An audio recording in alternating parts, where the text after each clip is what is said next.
చూడు చింతా, నువ్వు వస్తే ఏ మ్యాటర్ లేకుండా రావు. అసలు దేనికి వచ్చావు నువ్వు ఈ రోజు? ఆటో డ్రైవర్స్ పడే కష్టాలన్నీ దగ్గరుండి మన ఆడియన్స్ కి చూపెడదామని రా.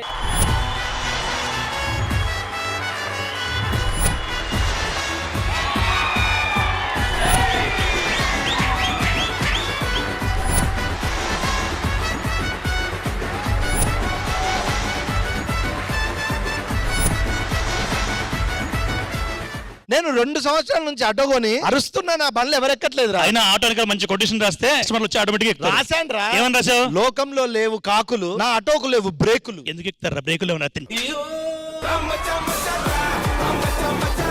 మా హైదరాబాద్ ఆటో డ్రైవర్.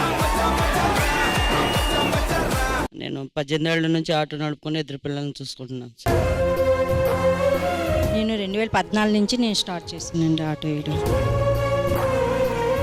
డిగ్రీ చేసుకుంటే ఆటో నడుపు. మార్నింగ్ డిగ్రీ చదువుకుంటున్నావు, ఈవినింగ్ ఆటో నడుపుకుంటున్నావు. అలుడా గారెలుండా లోరలుడా పూరెలుండాలా, నీకు గారెలుండా లోరలుడా పూరెలుండాలా. ఒలతా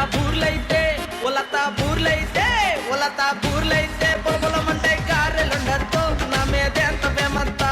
రోలర్ కోస్టర్ పర్ఫార్మెన్స్. మోసం చేశావే, నా ప్రేమకు ఊపిరి తీశావే, తప్పంతా నీదేనని నన్ను దోషిని చేశావే.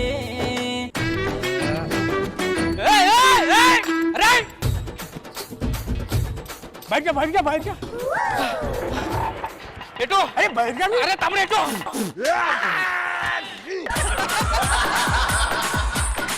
మొత్తం 300 అయింది. దేనికి 300 అయింది? సికింద్రాబాద్ నుంచి పంజాగుట్టకు వచ్చిన. అరే ఓ నా చెత్త రోడ్ అవతల పడేని పోతున్నా.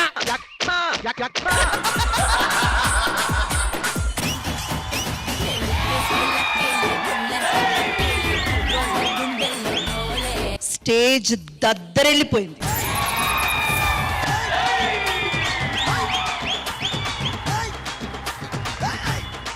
ఉమెన్ సెల్ఫ్ డిఫెన్స్ యాక్ట్ తో ధర్నిప్రియ గారు రెడీగా ఉన్నారు.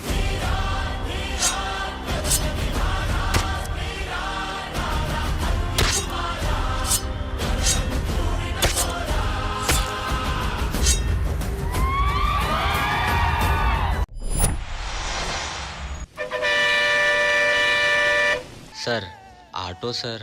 ఆటోనా? అక్కర్లేదు. ఒక్క పూట అన్నం కోసం ఎదురు చూడడం. నాన్న స్కూల్ ఫీజు కట్టాలి మర్చిపోకు. తమ్ముడు ఇంటి రెంట్ ఎప్పుడు ఇస్తావు? అసలు ఇంట్లో తినడానికి ఏం లేదండి. దేవుడా అందరూ నీ పిల్లలే.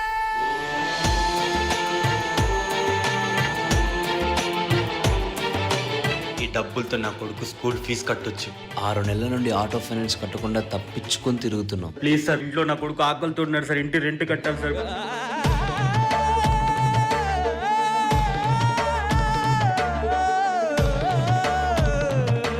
నేను ఈ రోజు గర్వంగా చెప్పుకుంటాను, నేను ఒక ఆటో డ్రైవర్ కొడుకునని.